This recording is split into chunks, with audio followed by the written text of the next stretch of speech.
The night was quiet in Waco, Texas, too quiet for a voice that once carried across the world. Behind an old apartment complex, beside the hum of air conditioning units, a young man who once stood at number 1 on the Billboard charts lay still. He was only 31 years old. But long before that final night, he was the soundtrack of so many American childhoods. Maybe you remember it. Maybe it takes just a single note of The Kissing Game to bring you back, to a school gym lit by soft lights, to a slow dance you were too shy to lead, to the feeling that music could make the world gentler for a moment. How does a voice that pure, a dream that bright, fall so far, so fast? And what happens to the boys we crown as stars before they even finish growing up? This is the journey of Tony Thompson, the heart of Hi-Five, a group that helped define 90s R&B and shaped the blueprint for every boy band that followed. It's a story of rise and fallout, of success that came too early, and of a young black artist whose gift touched millions, even as the world around him slowly pulled him apart. He didn't start on a stage. He started in a small Texas church, where the sunlight came through stained glass windows and dust floated in the air like tiny blessings. In those wooden pews of Waco, people whispered about a little boy with a voice too big for his age. A voice that rose above the choir, above the room, above the kind of life most children in that town were expected to live. Tony Thompson was born on September 2, 1975, but from the way elders talked about him, you'd think he'd been born with a microphone in his hand. He sang with the youth choir the way some kids breathe, effortlessly, naturally, as if his body had been built for melody. And when he opened his mouth, the room would shift. Adults paused mid-conversation. Children stopped fidgeting. Even the choir director would glance over her shoulder and smile like she already knew she was witnessing the beginning of something rare. Yet talent in a small town can be both a blessing and a cage. Waco wasn't a place where dreams of stardom felt realistic, but Tony carried his dream the way he carried every note, with conviction. He began to tell his family that he didn't just want to sing, he wanted to be a singer. A real one. A professional. Someone whose voice reached farther than the church walls. So he sang anywhere he could, talent shows, community festivals, small-town gatherings where folding chairs clicked open and people brought homemade food. Every time he stepped onto those modest stages, he won. Not because the judges felt sorry for a child competing against grown men, but because Tony already had the thing adults spent years trying to develop, identity. His voice didn't sound like anyone else's. It wasn't borrowed or imitated. It was his. And that's what caught the attention of a group of older boys from Waco called Adore.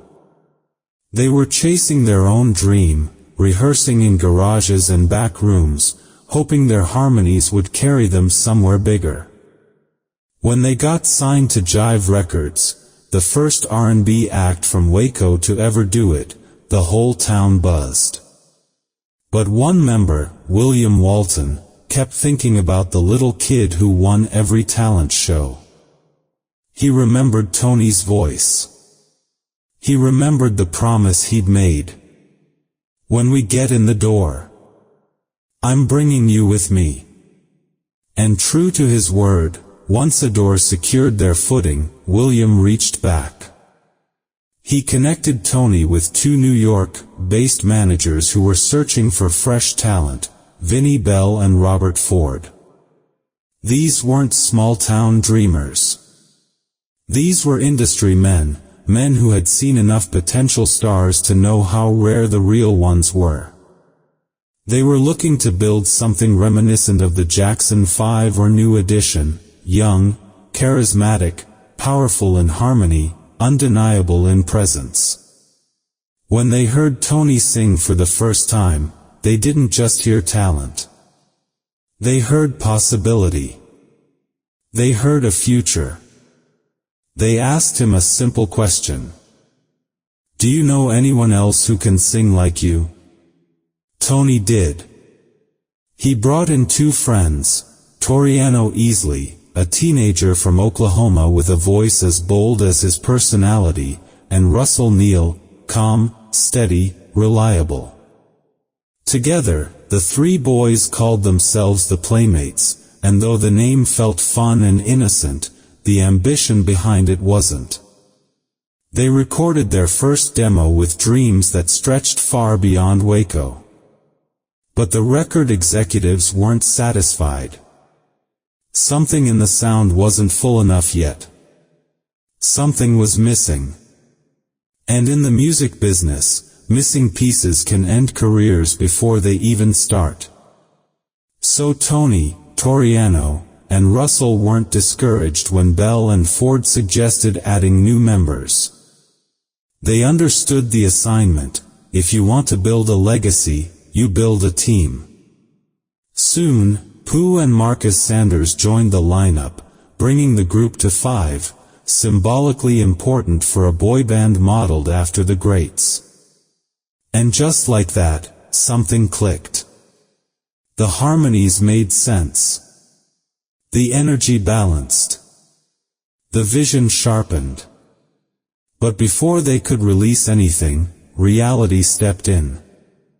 All 5 boys were teenagers, 15, maybe 16. Parents had to sign papers. Courts had to approve contracts. Childhood had to be exchanged for adulthood, almost overnight. When the ink finally dried and the documents cleared, they officially joined the Jive Records family. The label believed in them. Their managers believed in them. And now the boys had to believe in themselves. There was only one final hurdle, the name. The Playmates couldn't be used. Hugh Hefner owned the trademark through Playboy. So they needed something new. Something young. Something that felt like victory. They chose Hi-Five. A name that fit perfectly. 5 boys. One dream. One upward motion, palm to palm, as if celebrating every step that brought them closer to the stage they'd been chasing since childhood. And standing in the center of it, steady, glowing, unmistakable, was Tony Thompson, the kid from Waco whose voice had only just begun to show the world what it was capable of. Success didn't arrive quietly for Hi-Five. It came rushing in, loud, bright, and impossible to ignore, like a spotlight suddenly switching on in a dark room. One moment they were 5 teenagers from modest beginnings, the next, they were stepping into studios with producers who reshaped the sound of an entire generation. Their first single, I Just Can't Handle It, carried the unmistakable fingerprints of Teddy Riley, the architect of New Jack Swing. The beat was sharp, the harmonies clean, and Tony Thompson's voice soared above it all with a warmth that felt both young and timeless. When the song climbed into the top 10 of the R&B charts, it was more than a debut. It was a declaration. Hi-Five had arrived. But even as the video began bubbling on TV and radio stations across the country, a storm was forming behind the scenes. On September 1, 1990, just weeks before their album release, Toriano Easley was arrested in Oklahoma, charged in a shooting that ended a man's life. He claimed the gun had gone off during a fight. Authorities charged him with first-degree murder. He was just a teenager. For most groups, that kind of tragedy would have ended everything. But the machine didn't stop. It couldn't stop. Contracts had been signed. Timelines set. The boys had to keep going, even with one of their original brothers suddenly gone. And so, searching for a missing piece, Vinnie Bell discovered a young singer at a Christmas talent show in the Bronx, a teenager named Treston Irby, singing a cappella in the back seat of a car. His tone was smooth, earnest, confident. In that moment, the lineup clicked back into place. Hi-Five was whole again. Just days later, their debut album dropped. And then came the song that changed everything. I Like the Way, The Kissing Game, wasn't just a hit. It was a phenomenon. The beat was soft, the melody sweet, and Tony's voice delivered every line with the innocence of young love. The song shot to #1 on both the R&B chart and the Billboard Hot 100, earning platinum certification and becoming one of the defining records of the early 90s.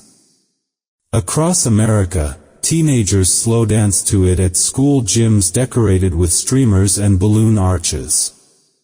Couples shared their first kiss to it. Radios played it endlessly on warm summer nights. The song didn't just belong to the group, it belonged to the culture. With success came a whirlwind. Tour buses, suitcases, autographs written on lunch breaks, hotel rooms that blurred together, fans screaming their names before they were even old enough to vote. Hi-Five danced with the precision of seasoned performers, switching between streetwear and tailored suits like it was nothing. They toured with giants, Salt-N-Pepa, LL Cool J, Troop, Tony, Tone, Ice Cube. Everywhere they went, someone wanted to touch the magic they carried. And yet, even in the glow of success, the boys remained just that, boys. Teenagers doing homework with tutors backstage. Young men learning fame faster than they learned adulthood. Then came another breakthrough. I Can't Wait Another Minute. Ironically, the group never believed the song would become a hit. They wanted an upbeat track for their next single. But the label pushed forward, and the song became their crossover moment. #1R&B, #8 on the pop chart. Suddenly, Hi-Five wasn't just an R&B act. They were a pop force. Their music reached movie theaters too. Their song, Too Young, played in the background of Boys in the Hood, during the barbecue scene when Doughboy returns home as a grown man. On that track was a teenage rapper who would later become a legend, prodigy of Mobb Deep, then known as Lord T the Golden Child. Everything seemed to be aligning. The awards, the tours, the exposure, the feeling that the world was wide open and theirs to take. But what made it all work, what made Hi-Five feel different, was Tony Thompson. Tony didn't just sing the notes. He filled them. He colored them with emotion. He gave the group a center, a heartbeat, a sound instantly recognizable from the first syllable. Older fans compared him to a young Michael Jackson, not because he tried to sound like Michael, but because he carried that same purity, that same emotional honesty. Younger fans adored him because he looked like them, spoke like them, and made them believe that someone from a place like Waco could sing his way onto the world's biggest chart. By the time their debut album went platinum, Hi-Five had become more than just a boy band. They were symbols of a moment in black music, a moment where harmony groups reigned, where R&B ruled radio, where young artists shaped the dreams of millions. And yet, behind the applause, behind the photo shoots and interviews and Billboard headlines, something silent was forming beneath the surface: pressure. Expectations. Business decisions made by teenagers who barely understood contracts. The kind of weight that fame places gently on your shoulders at first, before it begins to crush you. But for now, in this chapter of their story, the light was still bright. The future still felt safe. And Tony Thompson, the voice that lifted them all, was still rising, still glowing, still singing as if nothing could dim him. Success can make a young man feel invincible. But for Hi-Five, the first cracks didn't come from the outside world. They came from within, quietly at first, then loudly enough to shake everything they had built. As the applause of their debut era faded into the pressure of sustaining success, the boys began questioning the very foundation of their career. They were famous, yes. They were chart-topping stars. But when they looked at their bank accounts, the numbers didn't match the headlines. So they did something bold, something only teenagers who didn't yet understand the machinery around them would dare to do. They fired their managers. Vinnie Bell and Robert Ford, the men who discovered them, shaped them, protected them, were suddenly gone. Treston Irby didn't want the split, but he was outvoted. In their place, the group elevated the road manager, Jonathan Kinloch, to lead them. They believed they were claiming their independence. They thought they were taking control. But independence is heavy, especially when you're too young to know what it really costs. Soon after, the group marched into the offices of Jive Records demanding answers. How are we the hottest group out, and still not making money? The label replied the way labels always do. You haven't recouped yet. To the boys, it sounded impossible. To the older executives, it was business as usual. Credit card expenses. Hotel rooms. Wardrobe. Food. Travel. Every luxury they thought was part of being a star had been added to a bill they didn't know they were paying. And as the truth sank in, one member refused to stay quiet. Russell Neal stood up for the group. He demanded transparency. He demanded that the label explain every dollar. And he insisted that they shouldn't perform again until someone taught them how the business worked. But Russell was alone. The others were afraid of losing momentum, or losing deals, or losing the dream entirely. And so, Russell walked away. First quietly. Then permanently. The group carried on without him, releasing their second album, Keep It Goin' On, in 1992. Despite the internal turmoil, the music still soared. She's Playing Hard to Get shot to #1 on the Billboard Hot 100. The fans never knew anything was wrong. But destiny had its own timetable. During a promotional run in Florida, the group traveled down I-95 in a van that should have been just another forgettable ride between radio interviews. Instead, it became a turning point so devastating that even the survivors were changed forever. Another driver slammed into them from behind. The van spun, flipped, crashed.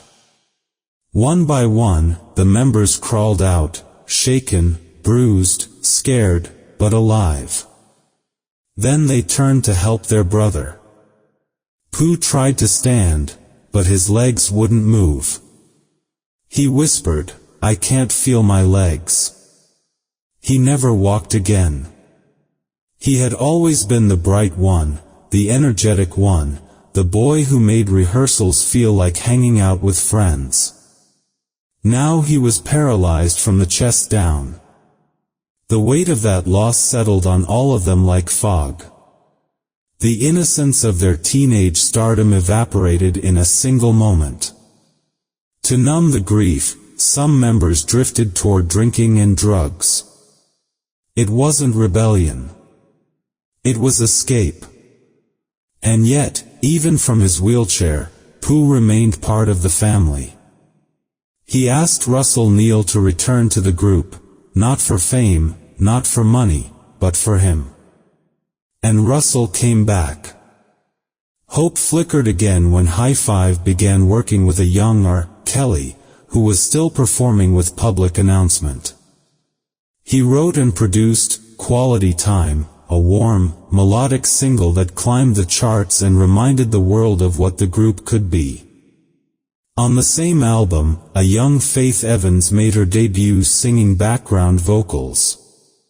But success no longer carried the same sweetness. Behind the harmonies, shadows were growing.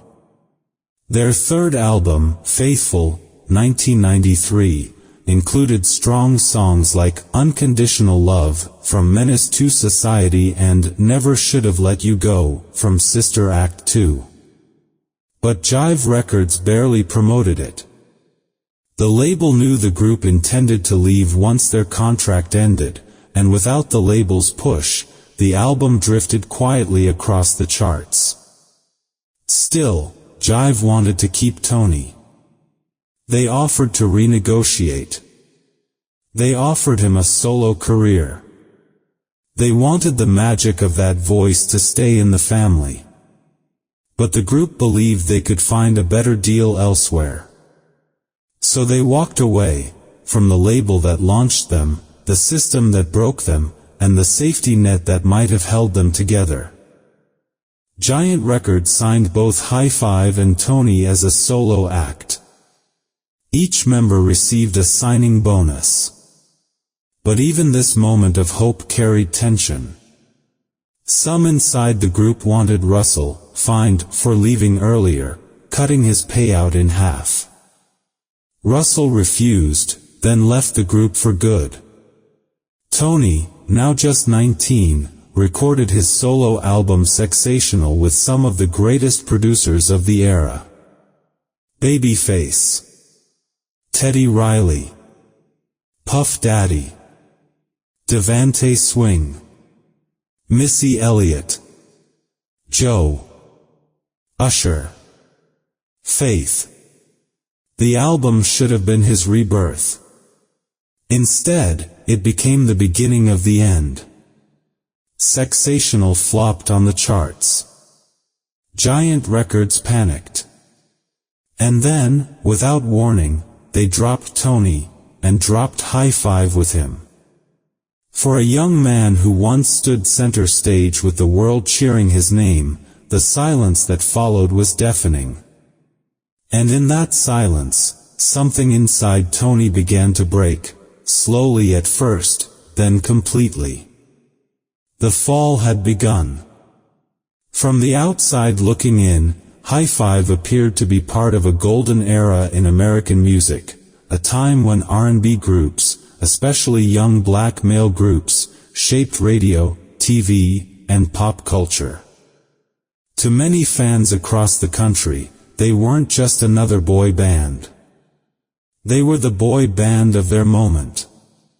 Their harmonies carried the warmth of the church, the spark of youth, and the polish of New Jack Swing. But within the industry, their story reflected something deeper. The fragile, often unfair system young black artists faced in the 1990s. Record executives praised their talent but held tight control over finances. Hi-Five became a textbook example of how fame could rise faster than knowledge, and how many artists learned about recoupment only after realizing they were still broke despite platinum success. For older black audiences, their struggles echoed a familiar pattern seen with earlier icons, from blues musicians to Motown stars, extraordinary talent, limited protection. Among mainstream American listeners, Tony Thompson's voice became a generational memory. The Kissing Game played at school dances from New York to Atlanta to Los Angeles. Even now, when that first chord hits, people smile, not because of nostalgia alone, but because the song genuinely shaped an era. Younger generations discover Hi-Five through movie soundtracks, throwback playlists, and TikTok clips, proving their sound still resonates across decades. Yet when Tony's life spiraled, and eventually ended, the reaction from the public revealed another reality of American entertainment. The audience celebrates talent, but rarely sees the pain behind it.